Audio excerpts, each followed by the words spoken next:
Family register certificate ఏంటి ఈ family register certificate? So చాలా మంది మైండ్లో చాలా క్వశ్చన్ ఉండొచ్చు.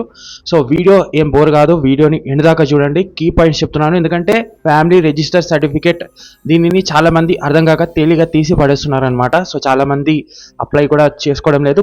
వచ్చిన వాళ్ళు కూడా ఎలా అప్లై చేసుకోవాలో అర్థం కాక మీ సేవా సెంటర్ల చుట్టూ అనేది తిరుగుతున్నారు అనమాట. దీని యొక్క డాక్యుమెంట్స్ ఏంది అండ్ లైవ్గా ఇంట్లో ఉండే మనం ఈ ఫ్యామిలీ రిజిస్టర్ సర్టిఫికేట్ అనేది ఎలా పొందొచ్చో మొత్తం ఈ వీడియోలో డీటెయిల్ ఎక్స్ప్లెనేషన్ చేస్తాను. ఎక్కడ కూడా అనేది మీకు ఏం సమాచారం ఇస్తున్నాడు అనేది ఏముండదు. కీ పాయింట్స్ ఈ వీడియోలో ఏంటంటే ఫ్యామిలీ రిజిస్టర్ సర్టిఫికేట్ అంటే ఏంటిది, ఎలా అప్లై చేసుకోవాలి, సో దీనికి డాక్యుమెంట్స్ ఏం కావాలి, అండ్ ఈ ఫ్యామిలీ రిజిస్టర్ సర్టిఫికేట్ అనేది మనం ఎస్ఐఆర్లో ఉపయోగించవచ్చా. ఇప్పుడు రానున్న మనకు ఫస్ట్ ఫేజ్ ఎస్ఐఆర్ అనేది అయిపోయింది. సో దానికి ఈ ఫ్యామిలీ రిజిస్టర్ సర్టిఫికేట్ అనేది అవసరం లేదు.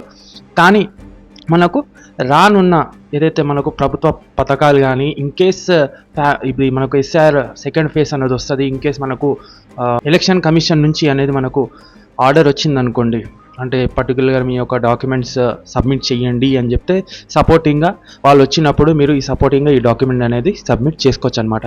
సో ఏంటి ఈ ఫ్యామిలీ రిజిస్టర్ సర్టిఫికేట్? సో దీని ఉపయోగాలు అంటే మీకు నేను చెప్తాను, షార్ట్ కట్లో చూడండి. ఫ్యామిలీ రిజిస్టర్ సర్టిఫికేట్ అనేది మీ యొక్క కుటుంబ సభ్యుల యొక్క వివరాలు, ఓకేనా. ఇప్పుడు కుటుంబంలో 4 మెంబర్స్ ఉన్నారు, ఓకేనా. మదర్, ఫాదర్, వాళ్ళ 2 పిల్లలు ఉన్నారనుకోండి. ఇక్కడ హెడ్ ఆఫ్ ద ఫ్యామిలీ ఎవరు వస్తారు? ఫాదర్ వస్తారు, కొన్ని చోట్ల మదర్ ఉంటారు. సో మదర్ వస్తారు, వాళ్ళ యొక్క ఆధార్ కార్డు, మొబైల్ నెంబరు, ఓకేనా. అడ్రస్ ప్రూఫ్ ఉంటే అడ్రస్ ప్రూఫ్ పెట్టవచ్చు అనమాట. కానీ mandatory Aadhaar card, mobile number అనేది కంపల్సరీ దీనికి మీకు ఉండాలి. Aadhaar card and register mobile number ఉండాలి, ఓకేనా. ఆధార్ కార్డు అనేది మ్యాండేటరీ. ఇంకోటి వచ్చేసి రేషన్ కార్డు కూడా మ్యాండేటరీ, ఓకేనా. రేషన్ కార్డు లేకుంటే ఈ ఫ్యామిలీ రిజిస్టర్ సర్టిఫికేట్ అనేది పొందలేరు. చాలామంది అడుగుతున్నారు, family register certificate ration card లేకుండా అప్లై చేసుకోవచ్చా అంటే, రేషన్ కార్డు లేకుండా ఈ ఫ్యామిలీ రిజిస్టర్ సర్టిఫికేట్ అనేది మీరు ఎలిజిబుల్ కారు. తగిన మీకు రేషన్ కార్డు అనేది ఉండాలి. ఇన్ కేస్ మీరు రేషన్ కార్డు అప్లై చేస్తుంటే ఒకసారి ఆన్లైన్ స్టేటస్ చెక్ చేసుకోండి. ఆన్లైన్ స్టేటస్ ఎలా చెక్ చేసుకోవాలో తెలియకుండా కింద కామెంట్ చేయండి, దానిపైన కూడా ఈ వీడియో అనేది కంపల్సరీ వస్తుంది. సో మీకు అర్థమైపోయింది అనుకుంటాను. అండ్ ఈ యొక్క మెయిన్ ఇంపార్టెంట్ దేనికి యూజ్ అవుతుందంటే, ఇప్పుడు చాలామందికి స్కాలర్షిప్కి సంబంధించి ప్రభుత్వ పథకాలు మనకు ఫ్యూచర్లో ఇన్ కేస్ ప్రభుత్వ పథకాలు వచ్చినాయి అనుకోండి, దాన్ని కూడా మనం ఇది అటాచ్ చేయొచ్చు అనమాట. మనకు ప్రభుత్వం ఏదైతే సర్వీస్ ప్రొవైడ్ చేస్తుందో, ఓకేనా, స్కీమ్స్, తెలంగాణ స్కీమ్స్ ఏదైతే తెలంగాణ గవర్నమెంట్ ప్రొవైడ్ చేస్తుందో అందులో ఏదైతే గవర్నమెంట్ అడిగినప్పుడు మనం ఈ సర్టిఫికేట్ అనేది చూపించాల్సి ఉంటుంది. సో ఎందుకులే అని తెలివిగా తీసి పాడేయకండి, మన భాషలో ఈజీగా అర్థమయ్యేటట్టు మొత్తం వీడియోలో ఎలా అప్లై చేసుకోవాలో కూడా నేను చెప్తాను.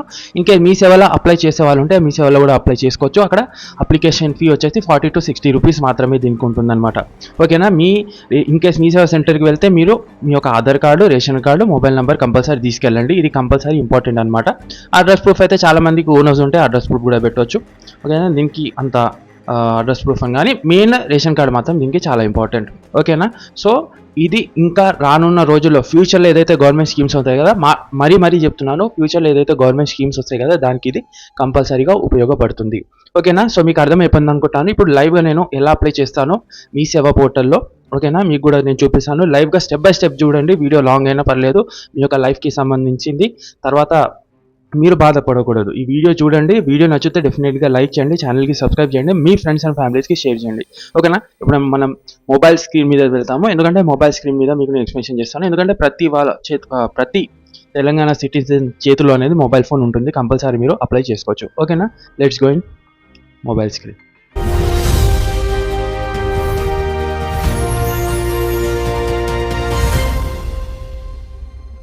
మొబైల్ ఫోన్లో వచ్చిన తర్వాత మీరు క్రోమ్ బ్రౌజర్ అనేది ఓపెన్ చేసుకోండి. ఓపెన్ చేసుకున్న తర్వాత ఈ సెర్చ్లో అనేది తెలంగాణ మీ సేవా పోర్టల్ అనేది సెర్చ్ చేయండి. తెలంగాణ మీ సేవా పోర్టల్ సెర్చ్ చేసిన తర్వాత ఇక్కడ వెల్కమ్ టు తెలంగాణ మీ సేవ అని ఉంటుంది. ఈ లింక్ మీద క్లిక్ చేసుకోండి. సో క్లిక్ చేసుకున్న తర్వాత ఇక్కడ చూడండి అన్ని సర్వీసెస్ అనేది ఇక్కడ మీకు షో అవుతాయి. కానీ ఇక్కడ లాగిన్లో మనం ఏం చేయాలంటే, ఇక్కడ న్యూ యూజర్, మీరు ఫస్ట్ టైం వస్తే ఇక్కడ న్యూ యూజర్ అయినా అకౌంట్ అనేది క్రియేట్ చేసుకోవాలి కంపల్సరీ. సో నాది ఆల్రెడీ అకౌంట్ ఉంది. ఇక్కడ మీరు న్యూ యూజర్ మీద క్లిక్ చేసుకొని ఇక్కడ మీ యొక్క లాగిన్ అనేది ఇచ్చుకోండి. మొబైల్ నెంబర్ ఇవ్వండి. ఇక్కడ మీ లాగిన్ ఐడి మొబైల్ నెంబర్తోనే లాగిన్ అయితే, లేకుంటే వేరేది ఒక ఐడి ఇచ్చుకోవచ్చు. ఇక్కడ మీ యొక్క పాస్వర్డ్ క్రియేట్ చేసుకోండి. దాని తర్వాత ఇక్కడ మొబైల్ నెంబర్ ఇవ్వండి, మళ్ళీ ఈమెయిల్ ఐడి ఇవ్వండి, మీ యొక్క పూర్తి పేరు ఇవ్వండి, ఇంకోటి ఇక్కడ అడ్రస్ ఇవ్వండి, కంట్రీ ఇవ్వండి, స్టేట్ ఇవ్వండి, పిన్ కోడ్ ఇవ్వండి, డిస్ట్రిక్ట్ వేసి సబ్మిట్ ఇవ్వండి. మీ మొబైల్ కానీ ఓటీపీ వస్తుంది. ఓటీపీ వచ్చిన తర్వాత మీకు పాస్వర్డ్ కూడా మీ మొబైల్కి రావడం జరుగుతుంది. సో ఇక్కడ ఇలా అనేది మీరు దీనికి క్రియేట్ చేసుకోవచ్చు అనమాట, మీ సేవ సిటిజన్ లాగిన్ ఐడి. సో ఇక్కడ నాది ఆల్రెడీ ఉంది కాబట్టి నేను రిఫ్రెష్ చేసుకుంటాను. ఇక్కడ చూడండి ఆల్రెడీ ఉంది కాబట్టి నేను ఇక్కడ లాగిన్ అయిపోతాను అనమాట. ఇక్కడ నేను ఇక్కడ హైడ్ చేస్తాను అనమాట ఇన్ఫర్మేషన్ అంతా, ఎందుకంటే మళ్ళీ యూట్యూబ్ అనేది మనకి ఇక్కడ కాపీ స్ట్రైక్ అనేది ఇస్తుంది, ఛానల్ స్ట్రైక్ ఉంటుంది. అలా మన యొక్క డీటెయిల్స్ అనేది ఇక్కడ మనం విజువల్ చేయొద్దు అనమాట. సో ఇక్కడ నేను మొబైల్ నెంబర్ ఇచ్చేసాను, దాని తర్వాత నేను నా పాస్వర్డ్ ఇస్తాను అనమాట. సో పాస్వర్డ్ ఇస్తాను. పాస్వర్డ్ ఇచ్చిన తర్వాత ఇందులో మనం లాగిన్ అయిపోవాలి. సో లాగిన్ మీద క్లిక్ చేసుకోగానే మనకి ఇక్కడ చూడండి పోర్టల్ అనేది ఓపెన్ అయిపోయింది. మనకు మీ సేవ పోర్టల్ అనేది ఓపెన్ అయిపోయింది అనమాట. ఇక్కడ చూడండి సర్వీసెస్లో ఇక్కడ మనకు రెవెన్యూ సర్వీసెస్ ఉన్నాయి, జిహెచ్ఎంసీ సర్వీసెస్ ఉన్నాయి. మనకి ఇక్కడ సర్టిఫికేట్ వచ్చిన తర్వాత ప్రింట్ కూడా చేసుకోవచ్చు. ఇక్కడ ఆల్ సర్వీసెస్ మీద మీరు క్లిక్ చేసుకోండి. క్లిక్ చేసుకోగానే ఇక్కడ మీకు తెలంగాణ, ఇక్కడ సెర్చ్లో సెర్చ్ చేయాలి తెలంగాణ రిజిస్టర్ సర్టిఫికేట్ అని, తెలంగాణ ఫ్యామిలీ రిజిస్టర్ సర్టిఫికేట్ అనేది ఇక్కడ వచ్చింది. సో దీని మీద క్లిక్ చేసుకోండి. ఇది నేను అప్లై చేసే విధానం అనేది మీకు నేను చెప్తున్నాను అన్నమాట. సో లైవ్గా మొత్తం డీటెయిల్గా అప్లై చేయాలంటే, చేసి చూపించాలంటే నాకు డెఫినెట్లీగా మీరు ఇక్కడ కామెంట్ చేయండి, ఓకేనా. సో ఇక్కడ ఆధార్ నెంబర్ నేను అనేది ఎంటర్ చేస్తాను అన్నమాట.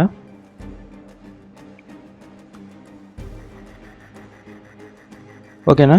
సో ఆధార్ నెంబర్ లేదా రేషన్ కార్డ్ నెంబర్ ఎంటర్ చేసుకోవచ్చు.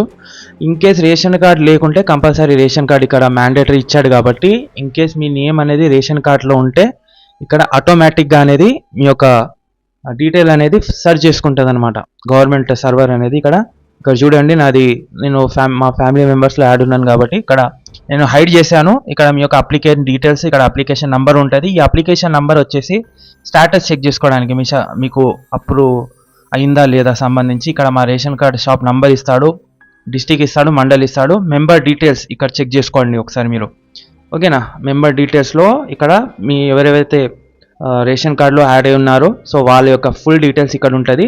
సో ఇక్కడ ఉంది కాబట్టి నేను ఇక్కడ హెడ్ ఆఫ్ ద ఫ్యామిలీ అనేది మీరు సెలెక్ట్ చేసుకోండి. హెడ్ ఆఫ్ ద ఫ్యామిలీ ఎవరు ఉన్నారో ఫాదరా మదరా సెలెక్ట్ చేసుకొని వాళ్ళ పేరు మీద మీరు అప్లై చేయాల్సి ఉంటుంది. తర్వాత మీ యొక్క డీటెయిల్స్ అనేది అందులో సర్టిఫికేట్లో కింద యాడ్ ఉంటుంది, హెడ్ ఆఫ్ ద ఫ్యామిలీది మీద ఉంటుంది, అర్థమైందా. సో ఇచ్చిన తర్వాత మీ యొక్క ఇన్ఫార్మేట్ నేమ్ ఇక్కడ అనేది ఇవ్వండి కంపల్సరీ, అండ్ మొబైల్ నెంబర్ రాయండి, మీ యొక్క డిస్ట్రిక్ట్ సెలెక్ట్ చేసుకోండి. దాని తర్వాత మీరు మండల్ సెలెక్ట్ చేసుకోండి, ఓకేనా. సెలెక్ట్ చేసుకొని షో పేమెంట్ మీద కొడితే మీకు ఇక్కడ చూపించిన విధంగా మీరు పేమెంట్ చేసిన తర్వాత మీకు అప్లికేషన్ రిసిప్ట్ అనేది వస్తుంది. వచ్చిన తర్వాత అది మీ దగ్గర పెట్టుకోండి. ఈ సర్టిఫికేట్ అనేది 2 రోజుల్లో అప్రూవ్ అనేది అవుతుంది. అయిన తర్వాత మీరు ఇక్కడ మీ సేవ పోర్టల్లోనే వచ్చి మీరు డౌన్లోడ్ చేసుకోవచ్చు అనమాట, ఓకేనా. సో ఈ విధంగానే మీరు అప్లై చేసుకోవాలి. అండ్ దీనికి డీటెయిల్గా లైవ్గా అప్లై ఎలా చేయాలో వీడియో చేయండి సార్ అంటే డెఫినెట్గా దీని మీద వీడియో లైవ్గా అప్లై చేసి మీకు చూపిస్తాను. కానీ ఇందులో మన డీటెయిల్స్ అనేది మనం షో చేసుకోలేము, అర్థమైందా. మేము ఎవరైతే వీడియో చేస్తున్నామో మీకు చెప్పడానికి ఇది స్ట్రైక్ పడుతుంది అండ్ ఇది పర్సనల్ ఇష్యూస్ కిందకి వస్తుంది అనమాట. అందుకే యూట్యూబ్ అనేది పర్సనల్ డేటా అనేది రివీల్ చెయ్యొద్దు. యూట్యూబ్ యొక్క చట్టం ఇది, రివీల్ చేస్తే మాత్రం ఆ వీడియోని అనేది స్ట్రైక్ ఇస్తుంది, ఒక వీడియో అనేది డిలీట్ చేస్తుంది అనమాట. సో అందుకోసమే నేను మొత్తం అనేది మీకు ఎలా చెప్పాలో ప్రాసెస్ అనేది అంతా చెప్పాను. సో వీడియో కూడా తెవ్వండి అంటే రిస్క్ తీసుకొని వీడియో కూడా తీసుకొస్తాను, అర్థమైందా. సో ఈ విధంగా అనేది తెలంగాణ ఫ్యామిలీ రిజిస్టర్ సర్టిఫికేట్ అనేది అప్లై చేసుకొని వాళ్ళు ఇది SIRకి సంబంధించింది సెకండ్ ఫేజ్ అనేది వస్తుంది, ఓకేనా. మనకు ఎలక్షన్ కమిషన్ నుంచి సెకండ్ ఫేజ్ జరిగినప్పుడు వాళ్ళు మనకు వెరిఫికేషన్కి వచ్చినప్పుడు ఇది మనం జతపరచాలి, ఓకేనా. జతపరచాలి, కానీ ఇది మనకు ఓటర్ ఐడి అప్లై చేసుకోవచ్చా లేకుంటే ఆధార్ కార్డు లెక్క యూజ్ చేసుకోవచ్చా అంటే ఇది అలా కాదనమాట. ఓటర్ కార్డు ఆధార్ కార్డుకి మీరు దీన్ని ప్రూఫ్గా అనేది పెట్టలేరు. ఇది కేవలం ప్రభుత్వ పథకాలు మరియు ప్రభుత్వ సేవలు ఏదైతే మనకు తీసుకొస్తుందో గవర్నమెంట్, అది గవర్నమెంట్ అడిగినప్పుడే ఇది మనం జతపరచాల్సి ఉంటుంది. అండ్ రిమైనింగ్ ఏదైతే గవర్నమెంట్ స్కీమ్స్ అనేది కొత్తగా వస్తాయో దానికి అటాచ్ చేయాలి, అది కూడా ప్రభుత్వం అడిగినప్పుడు. అండ్ SIRకి ఇది మీ యొక్క ఫ్యామిలీ అనేది ప్రూఫ్, మీ యొక్క రిలేషన్స్ ఉన్నారని దీనికి అటాచ్ చేసి ఇవ్వాల్సి ఉంటుంది అనమాట, ఓకేనా. సో ఇది వాటి వీడియో. ఏమైనా డౌట్స్ ఉంటే కింద కామెంట్ చేయండి. రేపటి వీడియోలో మళ్ళీ కలుద్దాం. Thanks for watching. జై హింద్.